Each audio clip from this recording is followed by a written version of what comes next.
우리가 첫 번째 들었던 증언은 성경의 복음이었습니다. 성경의 복음은 이 모든 전체의 핵심이고 요약이며 개론이라고 할 수 있죠. 성경에서 말하고 있는 참된 복음이 무엇인지를 밝히는 것이 핵심입니다. 우리가 이 복음에 대해서 성경에 대해서 성경의 복음에 대해서 잘한다고 생각할 수 있지만 모자이크 그 그림 조각들을 완전히 맞추어 완성할 때 완성된 그림을 우리가 선명하게 볼 수 있듯이 성경에 기록된 목적, 성경에 기록된 복음을 다시 한번 명확하게 정리하는 그런 기회로 삼았으면 좋겠습니다. 의외로 성경의 복음에 대해서 말해보라고 하면 알 것 같은데 확실하게 뭔가 분명하게 정리가 잘 안 되는 그런 경험들을 하게 됩니다. 또 대부분 기초라고 생각하고 기본이라고 생각하고 그냥 건너뛰고 중요하게 생각하지 않는 그런 경우도 봅니다. 그리고 각각이 말하는 복음의 정의가 다른 것들을 봐요. 사실 이거는 큰 문제라고 할 수 있습니다. 왜냐하면 성경이 기록된 목적, 모든 책은 저자의 기록의 의도와 목적이 있듯이 하나님도 성경을 기록하게 하신 의도와 목적이 있는데 그것은 다른 것이 아니라 복음 때문에 복음을 알게 하도록 하기 위해서 기록하신 거죠. 그런데 이 복음을 우리가 정확하게 모른다고 하면 심각한 문제인 거죠.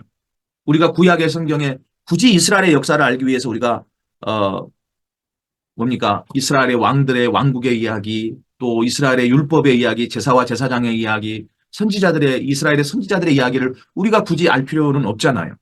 굳이 이스라엘의 역사와 이스라엘에 관련된 내용을 알기 위해서 우리가 구약을 공부합니까? 왜 하나님은 구약 성경을 우리에게 주셨을까? 예수님께서는 왜 구약 성경에 관해서 너희가 영생을 얻으려고 성경을 그 구약 성경밖에 없었으니까 성경을 상고하거니와 이 성경이 내게 대하여 증언한다고 말씀하셨을까? 또 요한 사도는 이 책을 기록하면 그러니까 요한복음의 기록의 목적이자 성경의 기록 목적을 말씀하는데 이 책을 기록하는 것은 예수를 그리스도로 믿고 생명을 얻게 하려고 한다고 그랬어요. 그러니까 성경책의 기록의 목적은 딱 한마디로 예수님을 그리스도로 믿고 영생, 생명, 구원을 얻게 하려고 한다. 그것 때문에 기록했다는 거죠. 자, 그런데 사탄은요, 이 복음을 모르도록 항상 공격합니다. 이 공격은 초대교회 때부터 이미 있었어요. 예수님이 부활 승천하신 이후로 약 20년, 30년이 안 된 그 어간에 사도 바울이 선교를 나가서 갈라디아 교회를 세우고 고린도 교회를 세운 지 불과 5년, 10년도 안 되는 그 시간 사이에 여러분 교회 안에 이상한 다른 복음이 침투하기 시작했었어요. 다른 예수, 다른 복음, 다른 영을 전달하는 일들이 교회 안에서 벌어졌다는 거죠. 불과 교회가 세워진 지 3년, 5년, 10년이 안 된 어간에. 그렇다면 오늘 우리는 예수님 이후로 교회가 세워진 지 여러분 2000년의 세월을 지나고 있는데 오늘 우리 교회는 도대체 우리의 복음은 정말로 누룩이 섞이지 않은 정말 순수한 복음인지 우리 스스로 사실은 점검해 볼 필요가 있는 거죠. 그리고 교회 안에 수많은 이단들이 들어와서 여러분 들어왔는데도 불구하고 성도들이 그것을 분별하지 못하고 있는 그래서 이단들에게 빠져버리는 일들이 벌어지고 있다는 거죠. 뭔가 선명한 복음 앞에 우리가 서 있지 못하는 문제가 있기 때문인 거죠. 심지어 사도 바울은 이 다른 복음, 우리가 전한 복음 외에 다른 이 복음을 전하면 저주를 받을 거라고 너무나 무섭게 여러분 2번씩이나 저주를 퍼붓습니다. 갈라디아 교회가 그랬고 고린도 교회가 그러고 있었으니까 바울 사도는 절대로 복음에는 타협이 없었습니다. 그래서 이제 우리가 정말로 교회인 우리가 내 자신이 또 이 땅의 교회를 주님의 교회를 정말 점검해 봐야 되는 거죠. 그 신앙을. 바울이 전한 그 복음에 우리가 거하고 있는지 아니면 다른 복음에 거하고 있는지. 만일 우리가 후자에 속해 있다면 복음이 섞여 있고 다른 복음이 섞여 있는 그런 복음을 받고 있다면 사실 우리도 저주를 받을 자가 되는 거죠. 이게 얼마나 크고 중요한 문제인지 모릅니다. 그냥 기초라고 생각하고 다 안다고 생각하고 안일하게 있는 것이 얼마나 위험한지를 우리가 깨달아야 됩니다. 그러면 사도들과 제자들, 초대교회 성도들은 당시에 어떤 복음을 전했을까? 사도 바울이 전했던 복음은 처음부터 끝까지 예수님을 다메섹 도상에서 빛 가운데 예수님을 만난 이후로부터 목배임을 당하여 순교를 당하는 그 20년, 30년 그 순간까지도 여러분 바울의 전하는 복음은 오직 하나였습니다. 예수님이 그리스도라고 하는 그 복음. 근데 바울은 너무나 위대한 인물이기 때문에 그럴 수 있다고 우리는 생각할 수 있잖아요. 그러면 다른 인물들은 사도 베드로나 사도 요한이나 초대교회가 전했던 복음은 무엇이었을까? 그분들도 동일했습니다. 동일한 복음, 오직 예수님이 그리스도 하나님의 아들이라는 이 복음만을 증언했습니다. 예수님이 그리스도라는 이 복음이 바로 사도들 초대교회가 전했던 복음이었습니다. 그리고 이것이 성경 기록의 목적이었습니다. 이 복음을 드러내고 이 복음을 믿게 하고 그래서 영생과 생명과 구원을 얻게 하는 것이 성경을 기록하신 하나님의 의도요 목적이었다는 것입니다. 성경은 예수님에 관한 증언의 책입니다. 구약은 오실 예수, 신약은 오신 예수, 그리고 다시 재림하실, 다시 오실 예수님에 대한 기록으로 가득 차 있습니다. 성경 전체가 예수님이 어떤 분인가에 대한 증언이라고 할 수 있습니다. 구약에 있는 모든 왕들에 대한 이야기, 선지자들의 이야기, 그리고 제사와 제사에 대한 모든 이야기가, 제사장에 대한 이야기, 왕에 대한 이야기, 선지자들의 모든 이야기가 바로 기름 부음을 받은 자 그리스도에 대한 그림자로서 예표로서 성막과 모든 절기와 사건들 또한 모든 인물들 또한 바로 그리스도를 예표하는 것으로서 그림자로서 여러분 구약 성경은 우리를 인도하고 있는 것입니다. 성경은 예수님이라는 분이 하나님의 아들 그리스도라고 증언하고 있고 그렇게 믿게 하려고 기록된 책이고 오직 그렇게 믿을 때만 그 이름을 힘입어 생명, 영생, 구원을 얻게 된다는 것입니다. 예수께서 그리스도라고 하는 이 복음이 사도들과 초대교회가 믿고 전했던 성경의 복음이며 바로 이것이 성경 기록의 목적입니다. 두 번째 증언에서는 인간 복받은 존재에 대해서 말씀드렸습니다. 2강부터 7강까지는 예수님이 그리스도라고 하는 이 말의 의미를 풀어내는 강의입니다.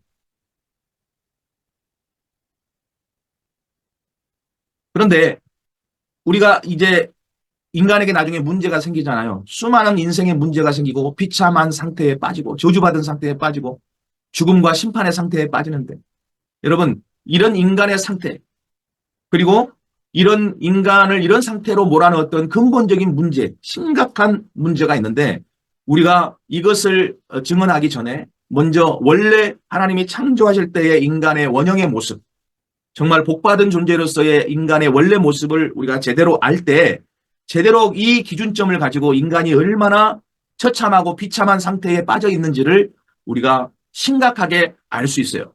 그래서 그 기준점인 인간 원래의 모습, 복받은 존재의 모습을 살펴보는 것이 바로 이번 증언입니다. 인간이 하나님의 형상대로 창조되었다고 하지요. 그 하나님의 형상, 모습은 신학자들의 논쟁으로 맡겨두고 이 하나님의 형상대로 지음받았다고 하는 의미가 뭘까? 약 네 가지로 정리해 볼 수 있는데 하나님의 형상을 닮았다고 하는 것은 우리가 영이신 하나님, 그 하나님처럼 영적인 존재로 지음받았다. 우리가 영적인 존재다, 인간은. 그렇게 우리가 볼 수 있습니다. 또 우리에게 하나님께서는 모든 만물을 다스릴 수 있는 우리에게 관을 씌워주시는 왕적인 존재로 우리를 지어주셨습니다. 또 인간은 처음부터 자녀로 지음을 받았습니다. 마치 아담이 그의 모양 그의 형상을 따라 셋을 낳은 것처럼 하나님께서는 그분의 모양 그분의 형상대로 아담을 지으셨어요. 그래서 아담의 위는 하나님이 신이라 이렇게 나오죠. 셋의 위는 여러분 아벨과 셋의 이는 아담이고 아담의 이는 하나님이 신이라. 그래서 처음부터 인간을 하나님은 단순한 피조물이 아니라 자녀로 지으셨다는 것을 알 수 있습니다. 마지막으로 예수님도 하나님의 형상이라고 그러죠. 예수 그리스도도 하나님의 형상이라고 말하는데 아담도 하나님의 형상이라고 그렇게 말합니다. 형상대로 지음을 받았다. 다시 말하면 그리스도와 흡사한 존재로 창조된 존재가 인간이었다 하는 것입니다. 그래서 사도 바울은 첫사람 아담, 마지막 아담을 예수 그리스도로 그렇게 비유하고 있습니다. 첫사람 아담은 그리스도의 비견될 존재였다는 거죠. 이게 얼마나 놀라운 축복을 받은 인간입니까? 하나님의 형상대로 지음받은 인간은 영적인 존재, 왕적인 존재, 하나님의 자녀의 존재, 그리스도와 비견될 만한 흡사한 존재. 그런 인간에게 하나님이 복을 쏟아 부어주셨어요. 복받은 존재였습니다. 창세기 1장 28절에 복을 주시며 생육하고 번성하고 충만하라 정복하고 다스리라고 말씀하시고 창세기 2장에 안식의 축복도 주시고 에덴의 축복도 주시고 가정의 축복도 주셨습니다. 그리고 무엇보다도 인간을 살아있는 영, 생명이 되는 축복을 주셨습니다. 하나님이 우리와 함께 하실 수 있는 축복이 그리고 인간이 언약을 받는 축복을 받았습니다. 언약을 받았다는 것은 우리가 비즈니스적으로 보면 계약 관계를 볼 수 있어요. 계약을 한 거죠, 계약. 여러분, 대등한 관계에 있는 사람들이 계약하지 주인이 노예와 계약하는 걸 봤습니까?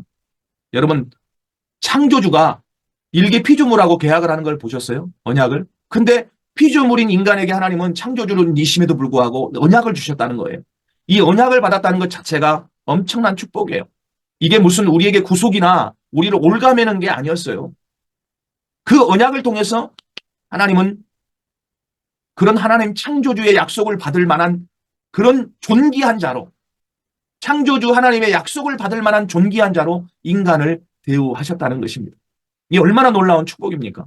그런데 이런 언약을 받은 인간, 이런 축복을 받은 인간에게 결국 문제가 생깁니다. 치명적인 어떤 문제가 인간에게 생겼어요. 그 문제의 결과로 인간은 모든 것을 잃어버리게 됐어요. 영적인 존재, 생명이었던 존재가 결국 죽는 존재, 죽은 자가 돼버렸고요. 왕적인 존재였던 자가 종이 돼버렸고요. 하나님의 자녀가 마귀의 자녀가 돼버렸고, 그리스도 하나님의 영광을 드러내고 하나님의 영광에 이를 수 있는 그리스도와 흡사한 존재였던 인간이 결국은 하나님의 영광을 드러내지도 못하고 하나님의 영광에 이를 수도 없는 그런 자가 되어버렸습니다. 모든 것을 잃어버렸습니다. 모든 것을 잃어버린 인간은 도대체 어떤 비참한 상태로 전락했을까요? 빛을 잃어버리고 흑암 속에서, 혼돈 속에서, 공업 가운데 살아가는 인생이 되어버렸습니다. 마음에 생각하는 것은 항상 악한 상태가 됐고, 마음은 심히 부패하게 됐고, 항상 수고와 무거운 짐을 짊어지고 사는 인생이 됐습니다. 머리부터 발끝까지 치료받지 못한 채로 항상 터지고 짓무르 그런 상처뿐이고, 속에서는 온갖 더럽고 음란하고 악한 것이 쏟아져 나오는 상태가 됐고, 특별히 창세기 3장 16절에서 24절이 이 인간이 당하고 있는 모든 문제를 드러내고 있는데, 여러분, 여자들은 출산으로 인한 고통을 더 당하게 됐고, 이 인생의 수고와 고통을 더 당하게 돼요. 그리고 결국 서로 문제를 전가하고 핑계대고 여러분 책임을 전가하고 비난하는 그런 문제들로 인해서 여러분 또 하나님이 있어야 될 자리에 자기 남편을 집착하고 또 자기 자신도 통제하지도 못하고 컨트롤하지도 못하면서 아내를 통제하고 컨트롤하려고 하는 그런 부부의 문제, 그래서 생겨나는 가정의 문제, 그것으로 인해서 자녀의 문제가 심각하게 됩니다. 또 저주받은 땅으로 인해서 자연의 문제, 환경의 문제, 질병의 문제가 심각하게 나타나고 일평생 땀을 흘려야 먹고 살 수 있는 자연도 저주를 받아서 결국 경제의 문제, 생존 노동의 문제, 그 이전에 창조적인 노동, 기쁨의 노동이 아니라 이제는 마지못해서 먹고 살아야 하는 문제 때문에 해야 되는 이 생존 노동의 문제 속에 인간이 고통당하게 됩니다. 마지막으로는 흙으로 돌아가게 되는 육체의 죽음의 문제가, 그 죽음의 두려움의 문제가 오게 됐고, 또 산자의 어미로서 그 하와의 그 후손을 잇는 사람들에게 바로 저주받은 아담과 하와의 문제가 그대로 전달되는 후대의 문제가 생기게 됐고, 절대로 이제는 먹을 수 있었던 생명나무, 그래서 영생할 수 있었던 인간이 이제는 심판을 받아서 절대로 생명나무 실과를 먹을 수 없는 유한한 존재, 즉 영생과 내세의 문제에 직면하게 됐습니다. 그리고 지옥불 심판의 문제에 직면하게 됐습니다. 결국 인간은 죽을 것이고 그 후에는 반드시 심판을 당하는 존재가 되어버렸습니다. 구원받지 못한 영혼에게 지옥불이 예비되어 있는 엄청난 문제 앞에 직면하게 됐습니다. 이것이 인간의 문제였습니다. 그런데 왜 이런 문제가 인간에게 생겨났을까? 왜 이 모든 문제가 어디에서 온 것일까? 그 모든 문제의 시작을 우리는 언약에서 하나님이 주셨던 그 언약의 말씀에서 우리가 접근해 볼 수 있습니다. 말씀이신 하나님께서 말씀으로 행위 언약을 주셨죠. 절대로 동산나무 실과를 따먹지 마라. 중앙에 있는 언약은 우리를 존귀하게 여겨주시는 하나님의 약속이었다고 했다고 그런 의미였다고 여러분에게 말씀드렸습니다. 그런데 그 하나님의 언약 말씀이 왔을 때, 계약이 왔을 때 그것은 너무나도 지키기 쉬운 언약이었고 하나밖에 없는 유일한 언약이었고 순종할 수 있는, 지킬 수 있는 언약이었습니다. 그런데 인간이 그 언약을 지키지 못해요. 불순종합니다. 인간에게 준 그 자유의지를 그렇게 잘못된 곳에, 잘못된 결정에 사용하게 됩니다. 여러분, 우리가 순종한다고 하는 의미가 뭡니까? 언약을 주셔서 우리가 순종한다. 순종이 제사보다 낫다고 사무엘 선지자가 말했잖아요. 양의 기름보다 낫고 하나님 말씀을 듣는 것이 양의 기름보다 낫고 순종이 제사보다 낫다. 그러니까 이것은 여러분 언약을 순종한다고 하는 것은 뭐냐면 하나님께 드리는 예배의 의미예요. 예배 위에 예배라는 거죠. 삶 속에서 우리가 드려지는 예배가 되는 거예요, 사실은. 그러니까 이 순종, 언약을 순종한다는 것은 우리가 예배의 행위라고 볼 수 있는 거죠. 근데 인간이 어기게 된 이유는 사단의 속임수에 넘어져 버렸기 때문입니다. 사단은요, 하나님의 언약을 직접 받지도 않았고, 그래서 정확하게 알지도 못하고 있는 아내 하와를 먼저 여자를 속였고, 또 그 다음에 약속을 정확하게 알고 있었지만 온전하게 100% 믿지 못해서 결국은 하나님의 약속이 아닌 현실을 택했던 아담도 넘어지게 했습니다. 결과는 하나님과 분리, 하나님과 단절이 일어나지요. 관계적 단절이 이루어지고 점점점 관계가 멀어지더니 결국 에덴이라고 하는 그 공간적 장소에서도 쫓겨나고 단절되는 일이 벌어집니다. 결국 하나님께서 주신 언약을 어겨서 하나님의 말씀에 순종하지 않아서 하나님과 단절 때문에 인간은 모든 저주와 비참한 문제에 빠지게 된 것이었습니다. 그러면 이런 수많은 문제들의 직접적인 원인은 하나님과 단절이라고 말했는데, 끊어짐이라고 말했는데, 자, 그래서 생명이었던 인간이 결국은 죽어버렸어요. 하나님이 단절되니까 영이셨던 하나님이 떠나버렸어요. 육체는 살아있지만 여러분, 하나님의 영이 떠났으니 결국 인간은 생명이 아닌 거예요. 육체는 살아있으나 결국은 짐승과 같은 삶을 살게 되는 거예요. 생명의 근원, 복의 근원, 모든 것의 공급자이신 하나님과 끊어져 버린 인간의 삶이 어떻게 된지는 불보듯 뻔하잖아요. 마치 갓난아이가, 젖을 먹어야 되는 갓난아이가 그 엄마를 잃어버렸어. 이것보다 훨씬 더 큰일이 벌어진 거예요. 물 만난 고기가 물속에서 헤엄치고 살다가 물과 단절이 돼서 육지로 올라와 버렸어요. 땅으로. 여러분, 결국 고통이 오고 순식간에 죽음을 맞이하게 되듯이 하나님과 단절되고 하나님을 잃어버린 인간들도 똑같았습니다. 근데 왜 그런 큰일이 닥쳤을까? 왜 하나님과의 단절이 이루어졌을까? 첫 번째 이유는 죄 때문입니다. 죄. 범죄했잖아요. 빛과 어두움은 함께 할 수 없어요. 죄는 더러움이에요. 근데 하나님은 거룩하세요. 거룩함과 더러움은 함께 할 수가 없어요. 절대로 선하신 하나님이 죄인과 함께 할 수가 없어요. 죄로 말미암아 사망이 모든 사람에게 왔습니다. 죄인은 절대로 하나님의 영광을 드러낼 수도 없고 하나님의 영광에 이를 수도 없게 됐습니다. 그런데 왜 죄를 짓게 됐느냐? 그 배후에 사탄 마귀가 있었던 거죠.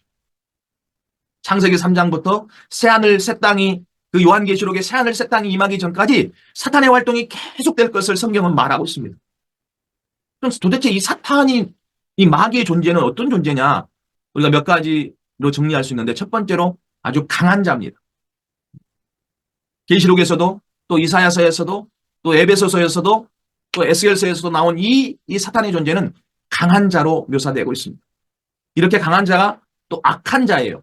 처음부터 살인한 자고 거짓말하는 자의 거짓의 압이라고 말합니다. 살인한 자는 악한 자고 거짓말하고 속이는 사기꾼도 악한 자잖아요. 이 모든 것의 근원이 누구냐? 뿌리가 사탄이에요.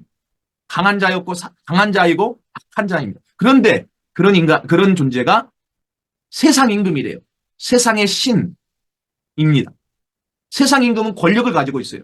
세상 신은 그 종교의 힘으로 세상 사람들의 영혼을 컨트롤하고 영혼을 붙들고 있어요. 가장 강력한 것은 정치 권력이 아닙니다. 여러분, 종교입니다. 종교 때문에, 그 신앙 때문에 사람들은 순교도 과거하고 불 속에도 들어가는 거예요. 사탄이라는 존재가 어떤 존재입니까? 강한 자이고 악한 자이고 지금 세상 권력까지 쥐고 있는 자이고 세상의 신으로 있는, 그래서 사람들의 영혼까지도 붙들고 있는, 정신까지도 붙들고 있는 그런 세상의 임금이고 신입니다. 그런 자가 강하고 악하고 그런 권력과 힘을 가지고 있는 존재가 여러분 대적자요, 공격자예요. 누구를 대적합니까? 믿지 않는 불신자는 이미 자기에게 속해 있고 바로 믿는 자들을 어떻게든지 끌고 가서 자기와 자기의 사자들을 위해 예비된 그 불지옥으로 끌고 들어가서 멸망시키려고 하는 대적자, 결국 나와 여러분을 공격하는 대적자예요. 믿는 자 성도들을 어떻게든지 배도하게 만들어서 여러분 지옥불에 떨어지고 심판받게 하려고 하는 자가 이 사탄입니다. 그런데 이 사탄이요, 가장 중요하게 생각하고 공격하는 핵심이 있어요. 뭐냐 하면 우리 믿는 자들을 공격할 때 바로 복음을 공격합니다. 복음을 듣고 복음을 믿으면 구원을 받게 되고, 구원받는 자들이 계속 또 복음을 전달하고, 그러면 자기 가족을 믿게 하고 지역을 또 복음화가 되고 민족이 복음화가고 세계가 복음화되면 그 다음에 어떤 일이 벌어져요? 우리 주님 다시 오셔서 이 세상을 심판하시고 구원할 자들을 구원하시고, 결국 원수마귀 사탄은 어디로 떨어져야 됩니까? 저 무저경 불지옥으로 떨어져야 되는 거예요. 그 자기의 멸망을 알고 있는 이 사탄은 절대로 전 세계 복음화가 되기를 절대로 원하지 않고 그 복음화가 되는 길을 막아요. 더불어서 그 복음화의 불씨가 될 수 있는 성도들이, 믿는 자들이 이 복음을 정확하게 아는 것, 선명하게 알고 믿는 것을 가장 방해하는 거예요. 그래서 사탄의 가장 중요한 공격 핵심이 복음인 거예요. 복음을 못 듣게도 하지만 복음을 듣는 자들에게 그 복음을 변질시켜 버립니다. 그 갈라디아 교회, 고린도 교회가 영지주의가 들어가게 하고, 또 여러분 그 유대 교회 그 율법주의가 또 들어가게 해서 복음을 변질시켰던 것처럼, 오늘날에도 여러분 교회인 우리들에게 복음을 듣긴 듣는데 교회 안에서 이 복음을 변질시키는 거예요. 누룩을 섞기 시작하는 거예요. 예수님 그리스도이신 거 맞아. 하나님의 아들이신 거 맞아. 그런데 예수님만 믿어서 구원받는 게 아니라 다른 종교, 다른 신앙의 대상을 믿고도 구원의 길은 너무나 열려 있는 거야. 우리가 가는 마지막 목적지는 한 곳인데 구원의 길만 다를 뿐이야. 여러분, 이렇게 거짓 누룩들을 섞어서 복음을 변질시킵니다. 오늘날 여러분 그러고 있잖아요. 지금 종교 통합운동을 벌이면서 복음을 변질시키죠. 복음을 약화시키죠. 심지어 복음을 모르게 하고 교회에서 굳이 하는 일, 치유하는 일, 여러분 무슨 리더십 다 해. 다 좋아. 교제도 하고 친교도 나누고 다 해. 여러분 예배도 드려. 그런데 뭘 모르게 해요? 복음을 모르게 해요. 복음을 약화시키고 복음을 변질시켜요. 자, 사탄으로 인해서 범죄해서 결국 하나님과 단절되어진 이것이 인간의 모든 문제의 원인이며 본질입니다. 그런데 우리 인간의 힘으로는요, 범죄하게 만들고 하나님과 단절을 가져온 이 사탄을 절대로 이길 수 없습니다. 우리 인간의 힘으로는 이길 수 없습니다. 하나님을 심지어 대적했던 자였어요. 피조물인데 하나님, 창조주 하나님을 대적했던 자였습니다. 자, 결론은 그래서 뭡니까? 정말 우리를 구원하실 수 있는 메시아 그리스도가 아니시면 답이 없다. 이 문제를 해결할 수 없다는 결론에 우리가 그래서 도달하게 되는 거죠. 자, 그리고 우리가 이 인간 모든 문제의 본질을 깨달으면, 가정 문제, 부부 문제, 자녀 문제, 인간관계 문제, 자연 문제, 환경, 경제, 노동, 이런 외부 환경과 인간관계의 문제가 문제의 본질이 아닌 것을 깨닫게 되지요. 깨닫는 순간, 너도 피해자고 나도 피해자. 너 때문에, 그 문제 때문에, 이 환경 때문에 라고 하는 탓을 할 필요가 없게 되는 거예요. 우리는 지금 그 본질을 못 보기 때문에 자꾸 네 탓이야. 그 문제 때문이야. 이 환경 때문이야. 라고 탓을 하고 있는 거예요. 마치 아담과 하와가 죄를 짓고 나서 하와는 뱀을 탓하고 아담은 하와를 탓하면서 또 하와를 주신 하나님까지 탓하고 있잖아요. 여러분, 범죄한 인간의 모습은 누군가에게 책임을 돌리고 누군가 탓을 하고, 여러분, 그럼 나는 문제 없어. 나는 문제 없는데 네 탓이야. 누구 탓이야. 환경 탓이야. 내 부모 탓이야. 내 자녀 탓이야. 이렇게 탓을 하고 있는 거죠. 다른 것들을 탓하고 핑계 삼으면 절대 문제를 근본적으로 해결할 수 없습니다.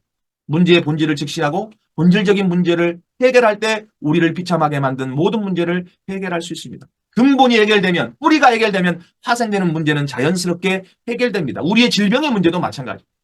모든 문제의 본질을 깨달으면 여러분 그때 우리는 그래서 서로를 용서할 수 있고 모든 문제를 자연스럽게 해결해 갈 수 있습니다. 또 문제의 본질을 우리가 직시할 때 우리는 그 모든 문제의 해결자가 되시는 그리스도가, 메시아가 나에게 절대로 필요함을 깨닫게 되는 것입니다. 그래서 다섯 번째 우리 증언에서 우리는 메시아 그리스도에 대해서 들었습니다. 인간은 이렇게 메시아가, 그리스도가 절대로 필요한 존재입니다. 하나님께서 우리에게 인간의 모든 문제의 원인을 알게 하셨잖아요. 그게 뭐였죠? 성경을 통해서 사탄의 문제, 죄의 문제, 하나님과 단절의 문제입니다. 이 근원적인 문제들 때문에 인간 안에 모든 문제들이 나타났고 인간들이 비참한 상태에 빠지게 되었습니다. 그런데 모든 인간이 이런 비참함과 조직 가운데 있으나 인간 스스로는 절대로 자기를 구원할 수 없고 빠져나올 수 없는 피조물이라는 존재, 연약한 존재, 스스로 구원에 이를 수 없는 존재. 그런데 다른 종교들은 뭐라 그래요? 불교 같은 데는 스스로 구원의 길을 찾아서 열반의 경지에 들어갈 수 있다. 불가능한 일입니다, 여러분. 불가능한 일이에요. 얼마나 그게 여러분 겸손을 포장한 교만함인지 몰라요. 그래서 인류에게는 이 문제 가운데서 우리를 건져주실 메시아 그리스도가 절대적으로 필요하다는 겁니다. 그럼 메시아 그리스도의 의미가 뭐예요, 여러분? 기름 부음 받은 자, 그런 뜻입니다. 근데 이스라엘 역사 속에 하나님께서 이 기름 부음 받는 자들을 그림자처럼 나타내셨어요.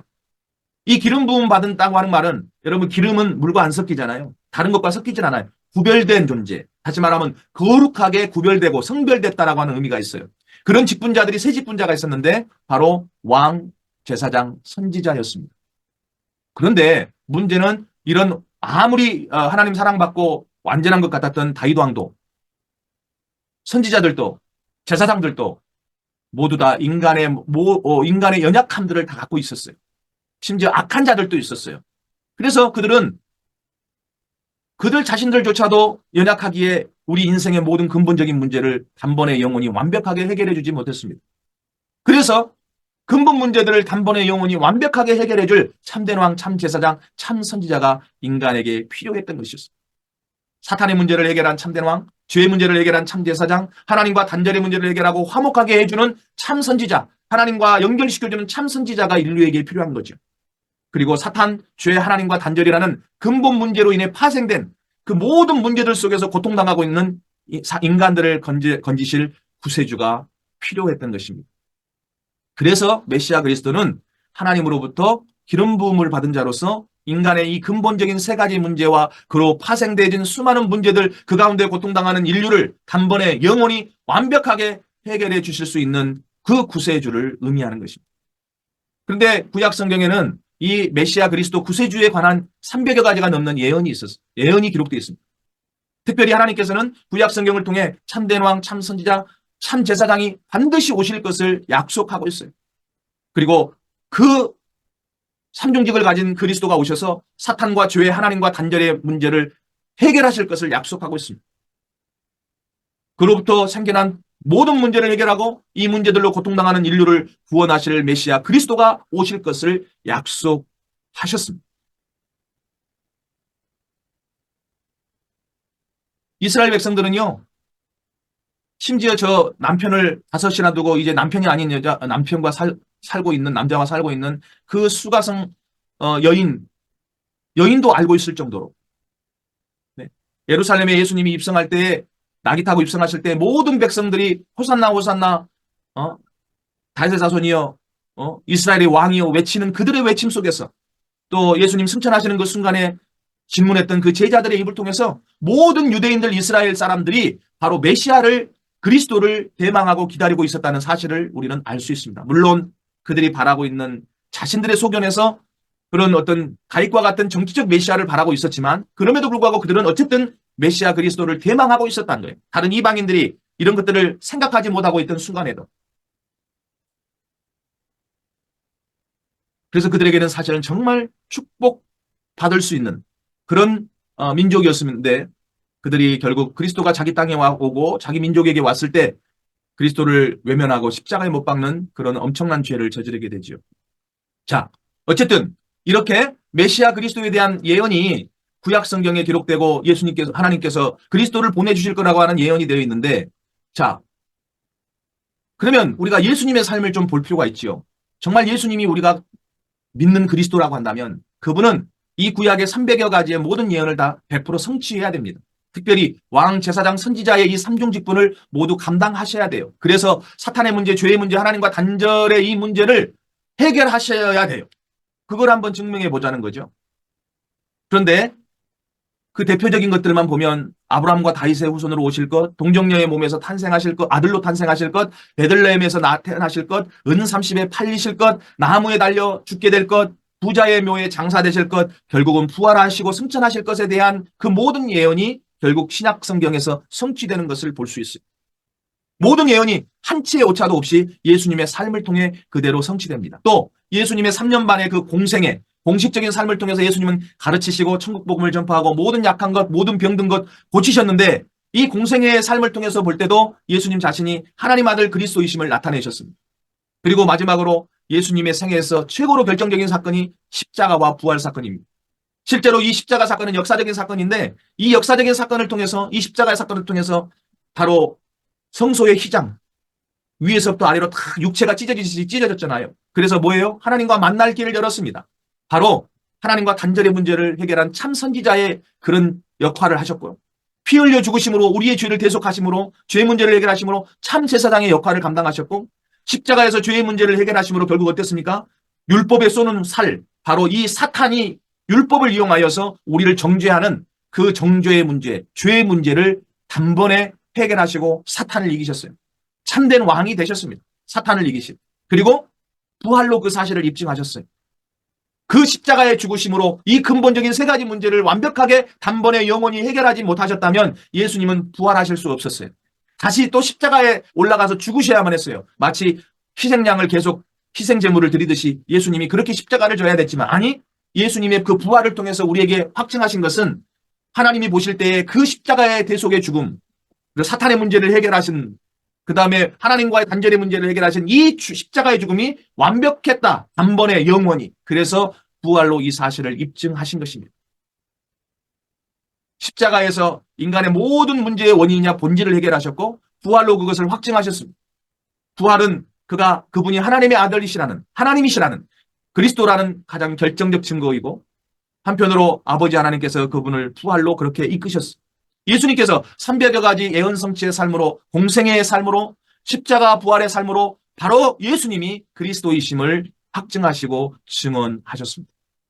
그래서 여러분, 이제 이 두 번째 증언부터 여섯 번째 증언까지 온 그 결론이 일곱 번째인데, 바로 그래서 예수님께서는 하나님의 아들 그리스도가 되신 것이죠. 그분은 그리스도로 이 땅에 오셨고 그리스도이심을 말씀과 기적 등의 삶으로 보여주셨습니다. 그런데 이스라엘 백성들이 깨닫지 못했죠. 이스라엘 백성들은 어떻게 예수님을 알았느냐? 세례 요한으로, 정의를 외치는, 사회 정의를 외치는 세례 요한으로 알았고, 또 슈퍼내추럴한 능력을 행하는 엘리야로 알았고, 백성들을 긍휼히 여기고 불쌍히 여기는 자선과 같은 그런 예레미야나 또 말씀의 권위가 있는 옛 선지자 중에 한 사람으로 그렇게 알았습니다. 물론 예수님의 모습 안에는 그런 모습들이 다 있지만, 그러나 예수님을 세례 요한으로 알고 엘리야로 알고 예레미야로 옛 선지자 중에 한 사람으로 알고 믿는 것은 분명히 우리의 구원과는 차원이 다르고 우리의 구원에 이를 수 있는 믿음은 아니라고 볼 수 있는 것입니다. 예수님의 모습 안에 다 있어요. 그런데 오늘날 많은 교회 성도들이 마치 예수님의 모습을 그렇게 편향적으로 바라보고 믿고 있는 그런 모습들을 봅니다. 일부분만을 보고 그것을 전부라고 믿는 것은 잘못된 믿음이죠.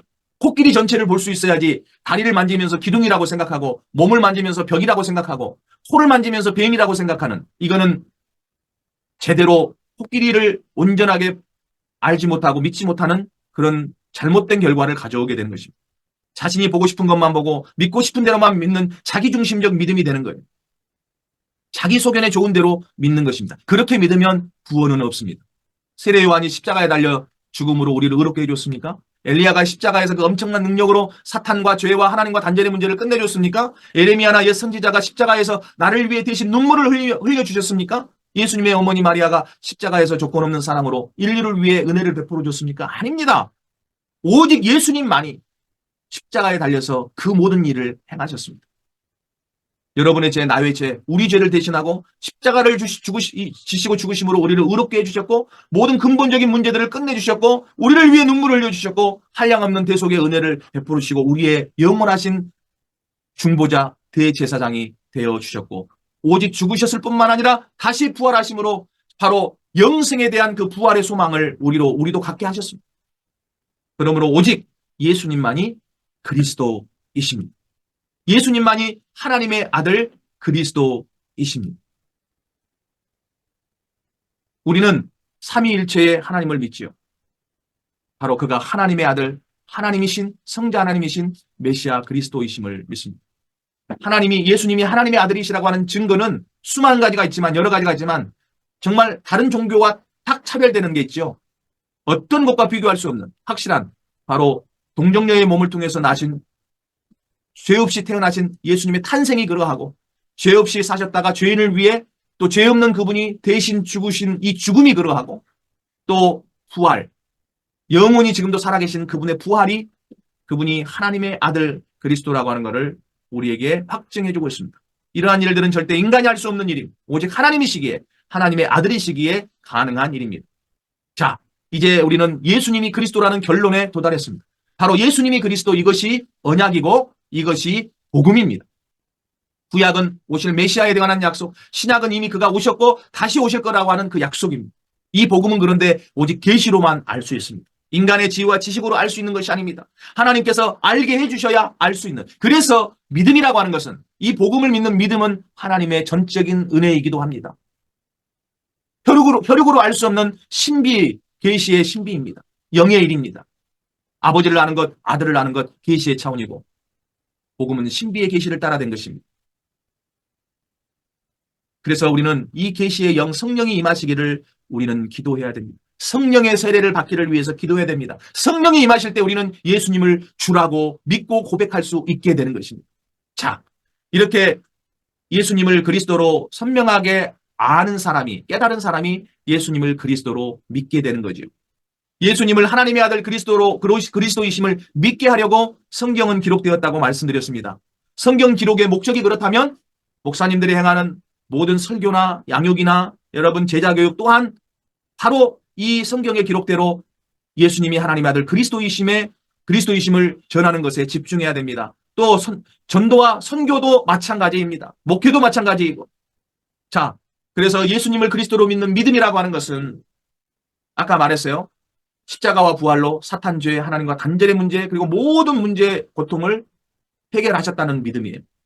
그리고 예수님을 그리스도로 믿는 믿음은 내가 그리스도와 함께 십자가에서 죽었고 다시 십자가로부터 부활해서 일으킴을 받았고 이제 그리스도께서 내 안에 사신다는 믿음입니다. 그렇기 때문에 세상의 그 어떤 것도 문제가 되지 않는다고 믿는 믿음입니다.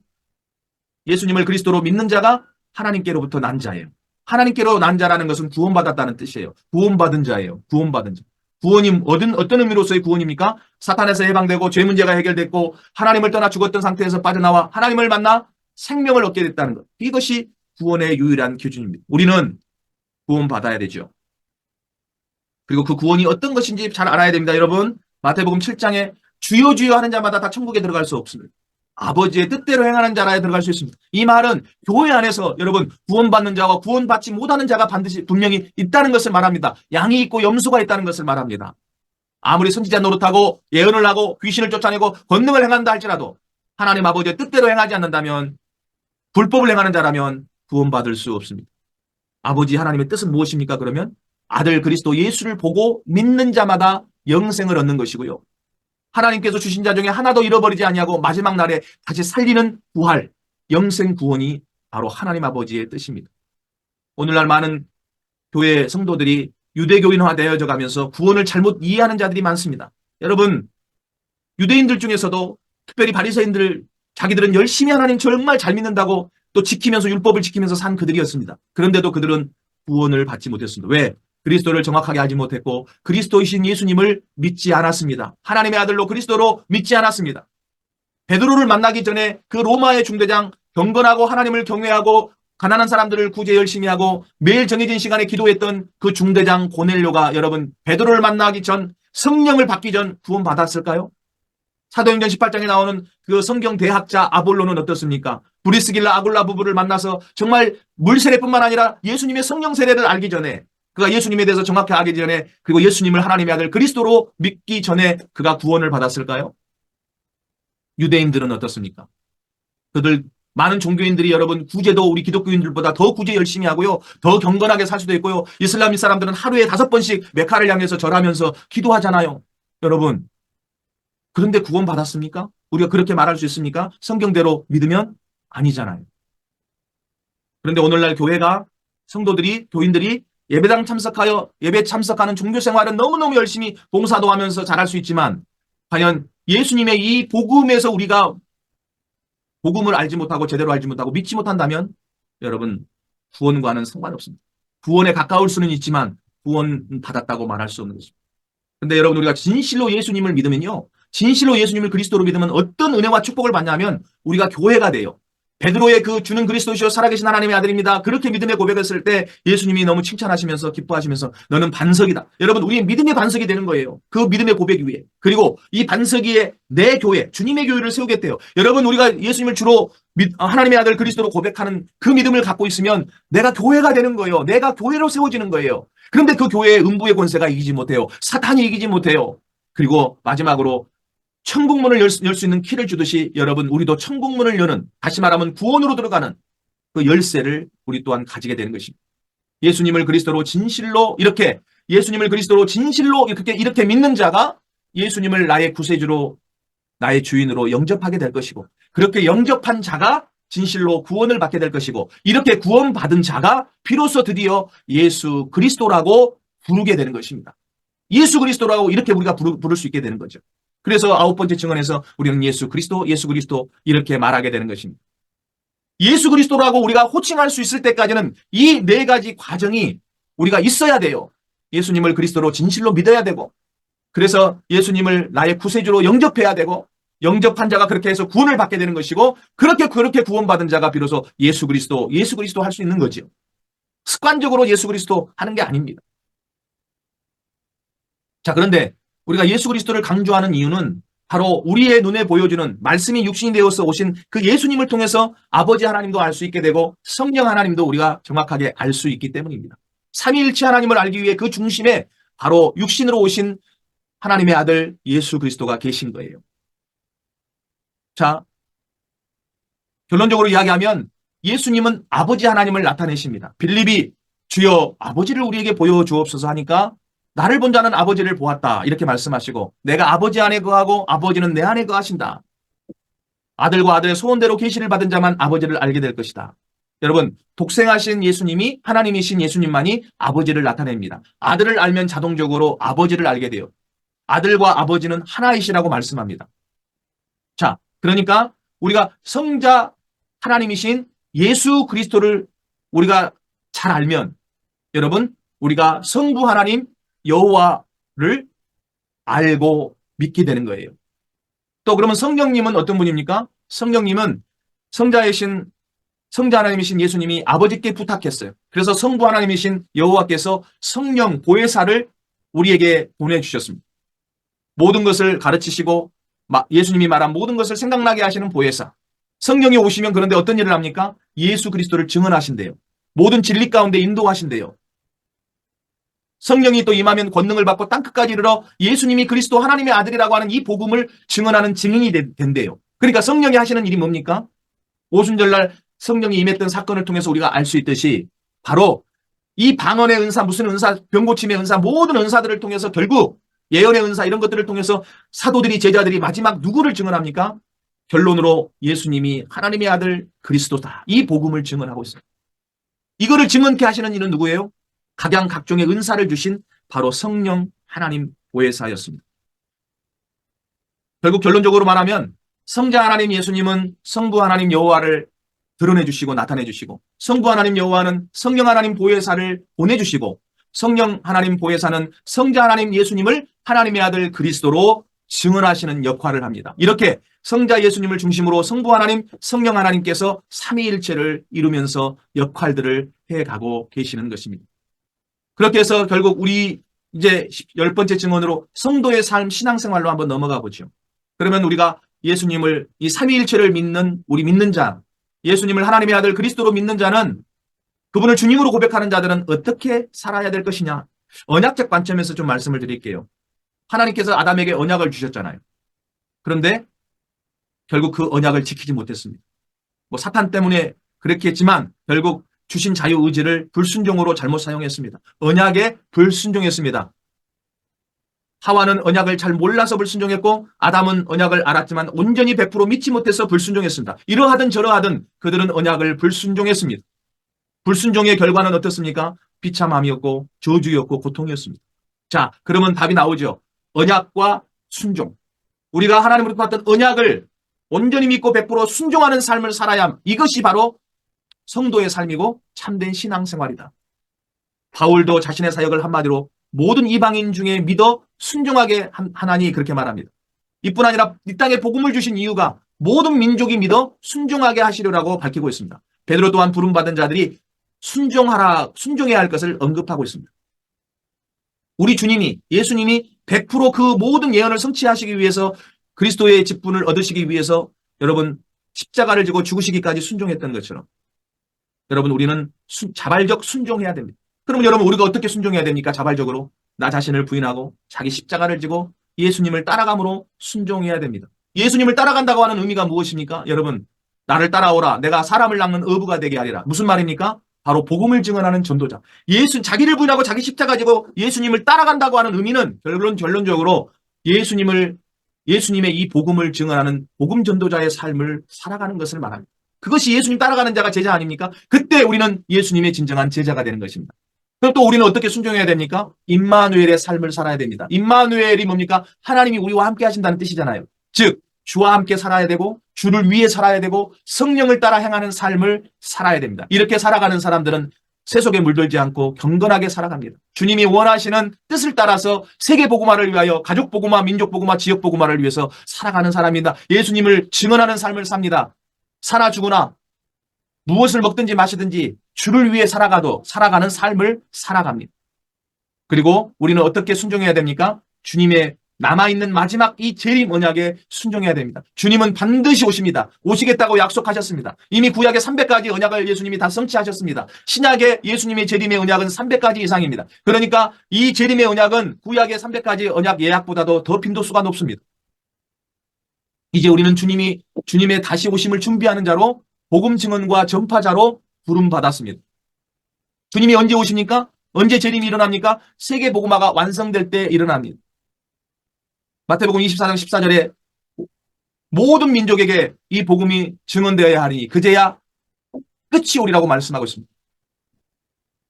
이 모든 민족에게, 이 천국 복음이 모든 민족에게 증언되어야 하니, 증언으로서 전파되어질 때, 증언되기 위하여 전파되어야 하리니 그제야 끝이 오리라. 끝이 온다는 것은 주님의 재림입니다. 그럼 주님의 재림을 우리가 앞당기는 길은, 그 조건을 만드는 길은, 예비하는 길은 세계 복음화일 수밖에 없습니다. 즉 우리가 뭐에 대해서 순종해야 됩니까? 언약에 대해서. 주의 재림의 언약에 순종할 때 구체적으로 어떻게 순종합니까? 복음 전파, 복음 증언과 전파. 즉 주님의 재림을 위한 세계 복음화. 이 사역에 순종하는 삶을 사는 것입니다. 이럴 때에 성령께서는 우리와 항상 세상 끝날까지 함께 하시는 것입니다. 자, 그리스도인이 무슨 말입니까? 그리스도를 닮은 자, 그리스도를 따르는 자, 그리스도의 추종자, 그리스도의 군사를 의미합니다.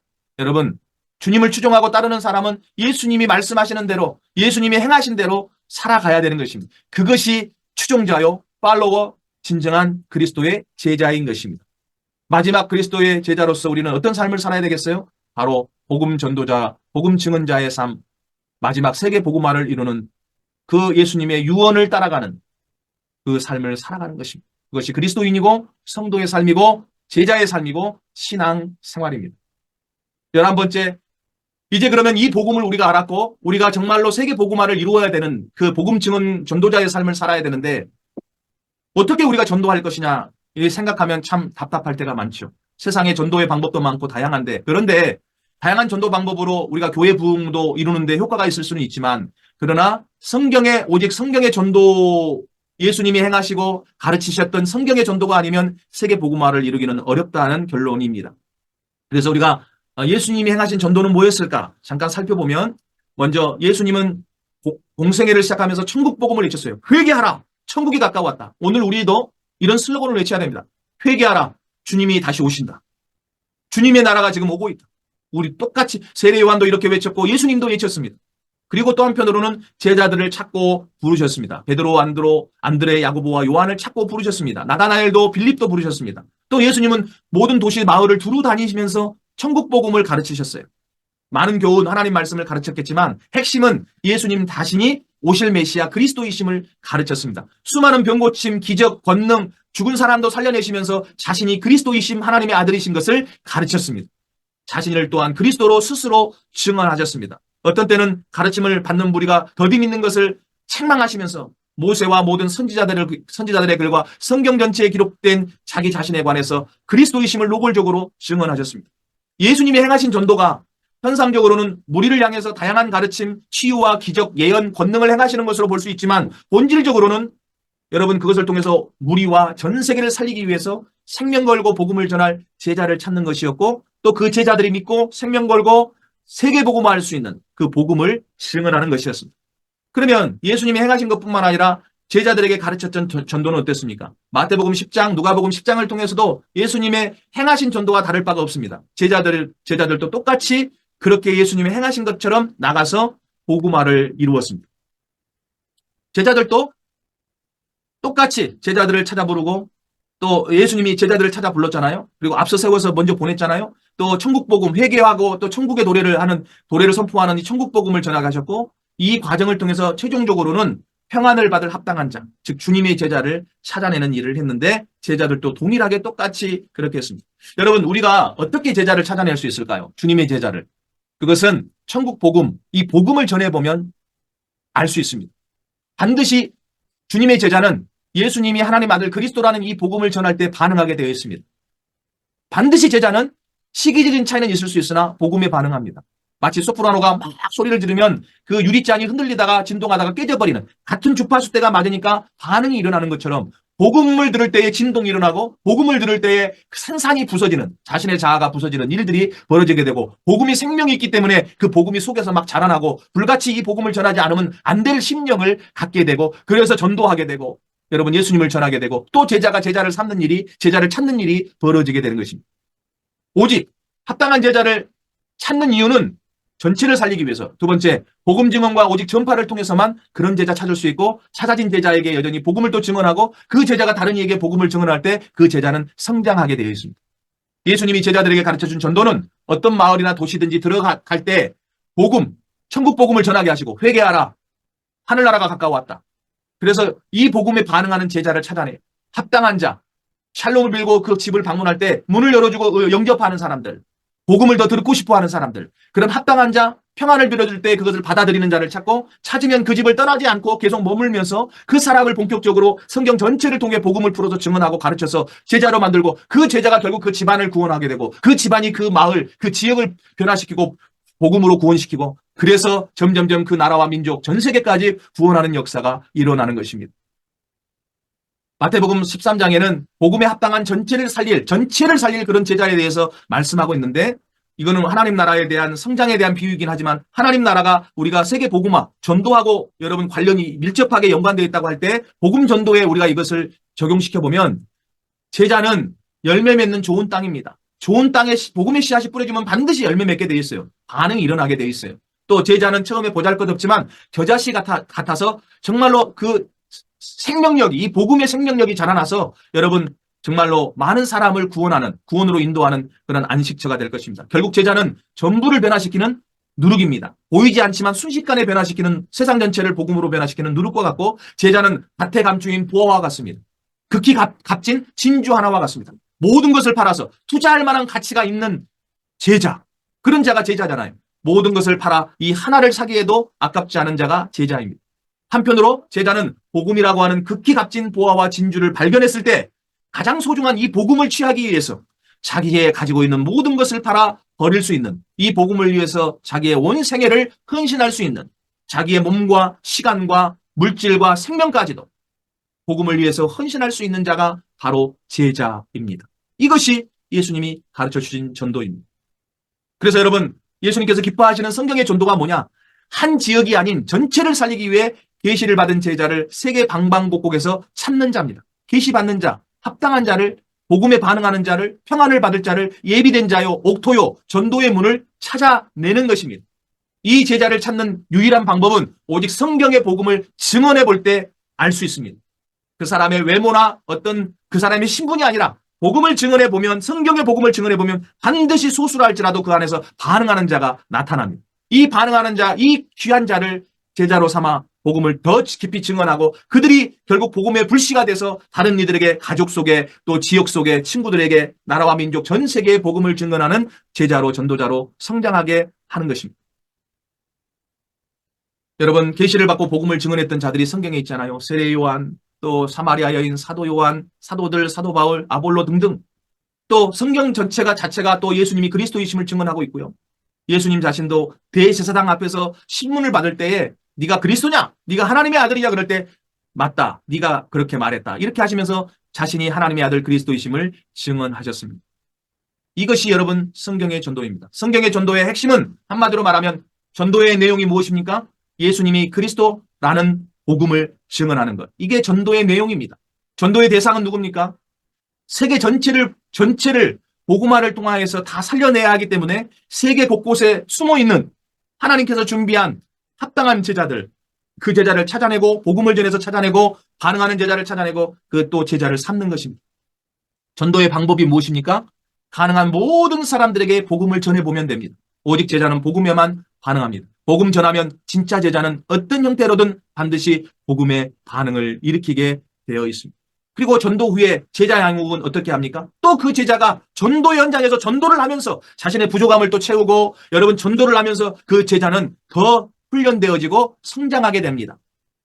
책상에 앉아가지고 되어지는 것이 아닙니다. 전도 현장에서 복음을 전하면서, 천국 복음을 전하면서, 예수님을 그리스도 하나님의 아들로 증언하면서, 핍박도 받아가면서, 자신을 그렇게 헌신하면서 그는 더더욱 제자로서, 주님의 제자로서 양육되어지는 것입니다. 이것이 전 세계를 살리는 성경의 전도입니다. 이제 마지막입니다. 주님의 재림, 바로 우리 세대 세계 복음화입니다. 이 주님의 재림의 언약을 우리가 믿는 것이 얼마나 중요하냐 하면, 이게 신약 성경에 300군데 이상 기록되어 있고, 여러분, 주의 재림에 대해서 예수님이 가장 많이 말씀을 하셨어요. 자, 그런데 예수님 처음 오실 때처럼, 2000년 전에 처음 오실 때처럼 분명히 예수님은 재림하시는데, 예수님께서 직접 말씀하셨어요. 모든 사람이 볼 수 있도록 오겠다. 올라가시는 모습 그대로 오실 것이다. 천사들이 말했습니다.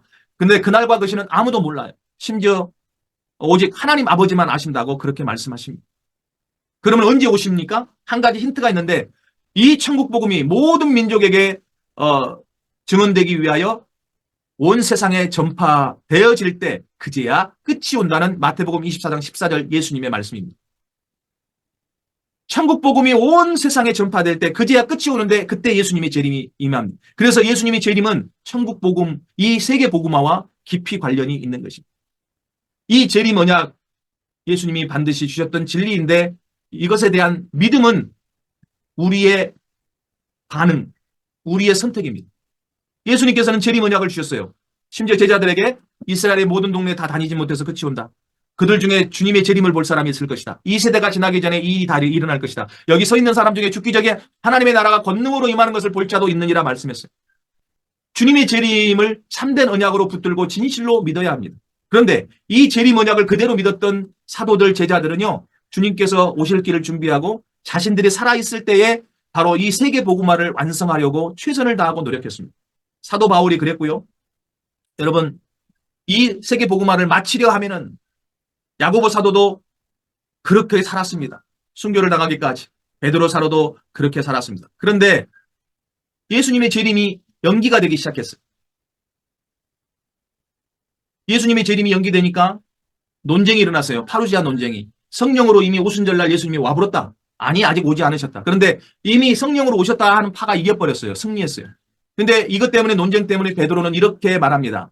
이거 논쟁을 끝내는 말씀을 하지요. 주님의 재림이 언제 어디 오느냐? 이 땅이 만물이 생긴 뒤로부터 지금 그대로 있지 않냐? 이렇게 조롱하고 의심하니까 베드로가 이렇게 말합니다. 주께는 하루가 1000년 같고 1000년이 하루 같다는 이 한 가지를 잊지 마라. 그러면서 그 다음에 하는 말씀이, 주의 약속은, 주의 재림은 더딘 것이 아니다. 오직 주께서 오래 참으사 아무도 멸망하지 아니하고 다 회개에 이르기를 원하신다. 그러면서 주의 재림이 연기되고 있는 그 현상이 왜 연기되고 있냐를 논증을 하셨어요. 그리고 권면하기를, 주의 날이 임하기를 바라보고 간절히 사모하라. 사도 요한은 요한계시록에서 뭐라고 말합니까? 이것들을 증언하신 이가 이르시되 내가 진실로 속히 오리라 하시거늘. 사도 요한도 간절히 그날을 바라보면서 아멘 주 예수여 오시옵소서, 마라나타의 신앙을 고백하고 있습니다. 여러분, 이렇게 주의 재림을 진실로 믿고 간절히 바라고 사모하는 모습이 사도들과 제자들의 신앙의 모습이었습니다. 그리고 주님의 재림을 멀뚱히 기다리고 있는 것이 아니라 주님 다시 오실 길을 세계 복음화의 그 일을 하면서, 전력하면서 준비했습니다. 그러므로 주의 재림 언약을 진실로 믿는 자는, 여러분, 예수님이 재림할 것을 진실로 믿는 자는 어떻게 살겠어요? 단순히 기계적으로 복음 전하는 삶을 살지 않습니다. 먼저 자신이 복음으로 변화되어, 그렇게 복음으로 변화된 자가 슬기로운 다섯 처녀처럼 등뿐만 아니라 기름도 준비하면서 더디 오는 그 신랑, 한밤중에 오는 신랑을 기다립니다. 깨어서 기다립니다. 졸고 있더라도 준비하고 기다립니다. 여러분, 슬기로운 다섯 처녀처럼. 지금 신랑이 늦게 와요. 예수님도 늦게 오잖아요. 지금 연기되고 있잖아요. 그런데 기다리고 있어요. 마치 타국에 나갔다가 늦게 돌아오는 그 주인을 기다리면서 충성되게 일하는 충성된 종처럼 기다려야 됩니다. 여러분, 주님의 재림이 늦게 온다고, 주인이 늦게 지금 돌아온다고 여러분 기다리지 않는 자들은 악한 종이 되기 쉽습니다.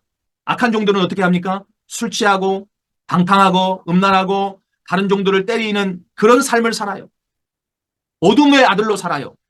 여러분, 우리 주님의 재림을 기다리는 자들은 빛의 아들입니다. 낮의 아들로 깨어서 정신을 차리고 삽니다. 정신 차리고 근신하고 기도하고 서로 사랑하고 섬기며 봉사하는 삶을 삽니다. 무엇보다 자기를 깨끗하게 합니다. 세속에 물들지 않고 자기를 경건하게 지킵니다. 주님의 재림을 진실로 믿고 소망하는 마라나타의 신앙을 붙잡게 되면 이런 삶의 변화와 성장이 뒤따르게 될 것입니다. 저와 여러분은 진실로 주님의 제자입니까?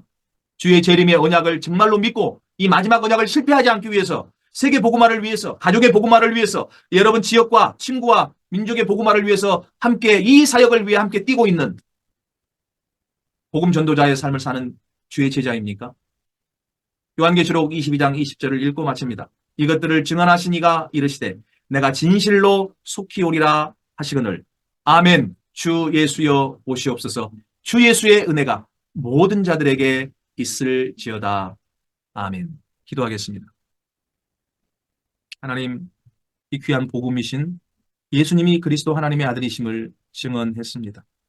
이제 우리가 정말 그리스도의 군사로, 추종자로, 제자로 신앙의 생활을 하는 것은 하나님의 나라를 확장시키고 하나님의 나라를 앞당기고 준비하기 위해 세례 요한이 주님의 처음 오실 길을 준비하셨던 것처럼 우리도 천국 복음을 전파하며 회개를 전파하며 정말로 주님의 이 복음을 증언하며 그래서 또 제자를 찾아내고 제자를 삼고 그들로 하여금 같이 더불어 주님의 오실 길을 세계 복음화를 통하여 준비하는 일이 이 사명인 줄로 믿사오니 주님, 우리가 진정으로 주님의 제자라면 복음을 받은 자라면 구원받은 자라면 우리 또한 내 삶의 어떠한 삶 속에 있든지 간에 주님 함께 협력하고 연합하여 이 마지막 세계 복음화를 완성시키는 데에 그리고 먼 미래가 아니라 바로 우리 세대에 내 세대에 그이 이루어지리라는 믿음을 가지고 주님 오실 길을 열심히 우리 세대에 우리 손으로 세계 복음화를 이루어 드리겠다. 그런 결기를 가지고 주님 준비하는 저희 되게 하여 주옵소서. 선교의 주체가 되시고 우리를 귀한 선교의 도구로 세계 복음화의 도구로 사용하시는 우리 주 예수 그리스도 이름으로 기도드립니다. 아멘.